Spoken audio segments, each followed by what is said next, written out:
नमस्कार दोस्तों, हमारे खबरिया न्यूज में आप सभी का बहुत बहुत स्वागत है।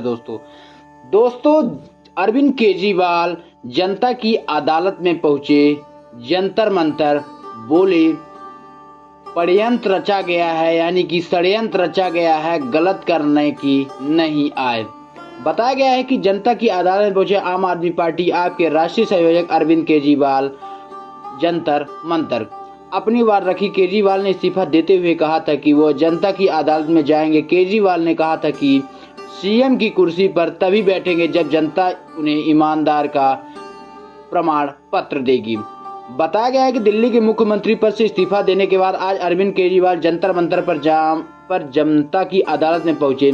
अरविंद केजरीवाल जनता की अदालत को संबोधित किया है। जनता की अदालत में आम आदमी पार्टी आपके राष्ट्रीय संयोजक अरविंद केजरीवाल अपनी बात रखी है। केजरीवाल ने इस्तीफा देते हुए कहा था कि वो जनता की अदालत में जाएंगे। केजरीवाल ने कहा था कि सीएम की कुर्सी पर तभी बैठेंगे जब जनता उन्हें ईमानदार का प्रमाण पत्र देगी। बताया गया है कि जनता की अदालत में दिल्ली की मुख्यमंत्री आतिशी, कैबिनेट मंत्री सौरभ, भ्रष्टाचार संगठन मंत्री संदीप पाठक, विधानसभा अध्यक्ष राखी बिरला, मनीष सिसोदिया, विधायक दुर्गेश पाठक, दिलीप पांडे भी पहुंचे हैं। जानकारी के मुताबिक बता दें कि जनता को संबोधित करते हुए अरविंद केजरीवाल ने कहा है कि मैंने अपनी जिंदगी में केवल इज्जत कमाई है। आज जब मैंने इस्तीफा दिया है तो कुछ दिन में मुख्यमंत्री आवास खाली कर दूंगा। आज दिल्ली में मेरे पास रहने के लिए घर नहीं है। मैंने 10 साल में केवल आपका आशीर्वाद कमाया है। यानी कि इस्तीफा इसलिए दिया है क्योंकि भ्रष्टाचार करने नहीं आया था।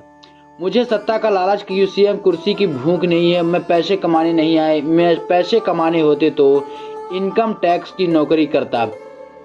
बताया गया है कि उसमें करोड़ों रुपए कमा लेते, बल्कि हमने देश के लिए आए थे।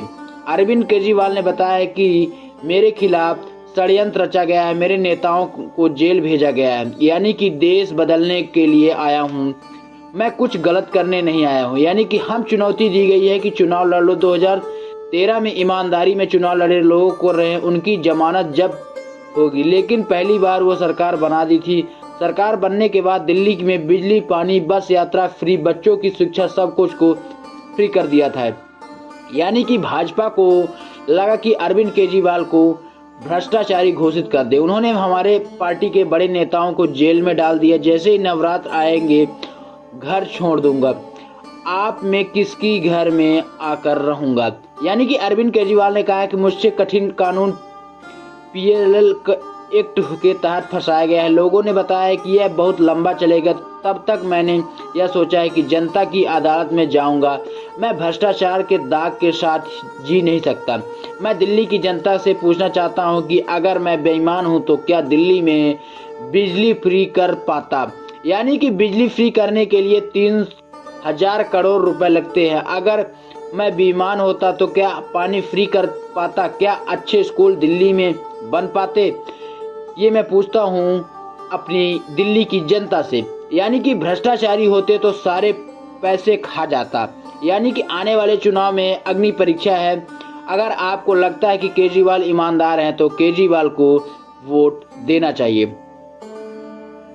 बताया गया है कि केजरीवाल ने कहा है कि भाजपा के किसी भी सरकार में कहीं पर भी बिजली फ्री नहीं है। तो आप बताइए कि चोर कौन है। केजरीवाल चोर है, केजरीवाल को जेल भेजने वाले चोर हैं। आरएसएस के प्रमुख से 5 सवाल पूछना चाहता हूं। केजरीवाल ने कहा है कि आरएसएस से पूछने वाले 5 सवाल है। जिस तरह पीएम मोदी देश भर में लालच देकर या ईडी, सीबीआई के डर दिखाकर दूसरी पार्टी के नेताओं को तोड़ रहे हैं, सरकार के गिरा रहे हैं, क्या देश के लोकतंत्र के लिए सही है। क्या आप नहीं मानते हैं कि भारतीय जनतंत्र के लिए हानिकारक है। यानी कि देश भर में सबसे ज्यादा भ्रष्टाचारी नेताओं को पीएम मोदी ने अपनी पार्टी में शामिल करवाया है। जिन नेताओं को कुछ दिन पहले उन्होंने खुद से भ्रष्टाचारी बोला, जिन नेताओं को अमित शाह ने भ्रष्टाचारी बोला, कुछ दिन बाद उन्हें भाजपा में शामिल करवा लिया गया है। क्या आपने ऐसी भाजपा कल्पना की थी कि इस प्रकार राजनीति पर आपकी सहमति है। भाजपा आरएसएस को कैसे पैदा कहा जाता है कि आरएसएस की जिम्मेदारी है कि भ्रष्टाचार पथ भ्रष्ट न हो। क्या आप आज की भाजपा कदमों की सहमत हैं। क्या आपने कभी पीएम मोदी से सब न करने के लिए कहा है। दोस्तों ऐसे हमारे वीडियो में बने रहें और ऐसे ही